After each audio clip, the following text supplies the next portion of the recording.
few years ago, we saw the Paralympic Sports Association coming to the body, coming to Delhi to perform, to play sports rather. And there was purely a lack of infrastructure.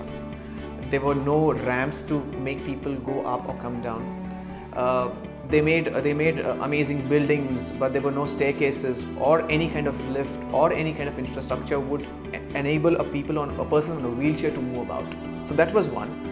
Second, we saw the specially abled being herded, or we also saw them, people look at them with sympathy for that matter, which was not the need. India, being a developing country, needs an essential transport service, an accessible service kind of thing. That's how we thought that we could do something about it.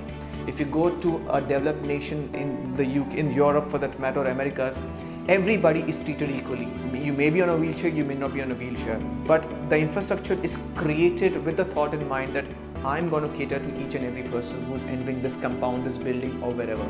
And that's how we thought that India needs to have this essential part of service, and that's how we thought about making this. We are Ezy Mov, and we make people travel with dignity. The service was started primarily for people who are restricted to a wheelchair, who got problem moving around.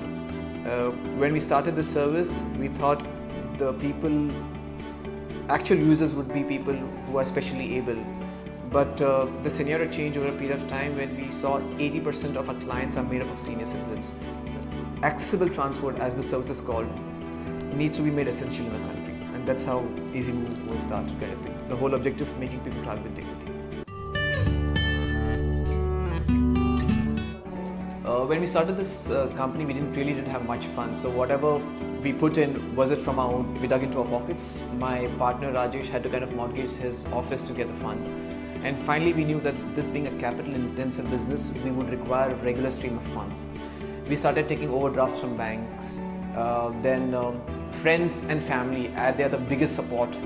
In our case, it was the same thing. So friends, family supported whatever they could chip in with. The reason none of the banks would want to finance this kind of a venture, because nothing like this exists today.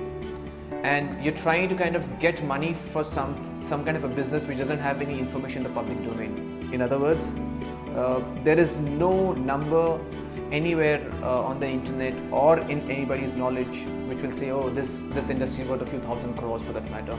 So we had to come up with our own numbers. When we started this service almost 2 years back, we didn't have much infrastructure, and so there was this specially able boy who was not able to go around, because the only way for him to move around would be to get him into an ambulance, but there is no dignity in traveling in an ambulance.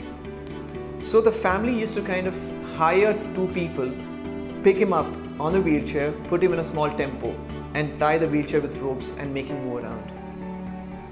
But when they heard about the service, when they experienced the service, tears flowed from the mother's eyes, the kid as well.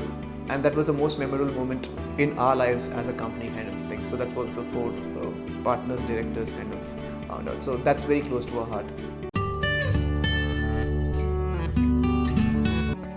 Keep failing is what I would say, and keep going on. I believe that's the only thing which is going to push you. Don't be bogged down what people say.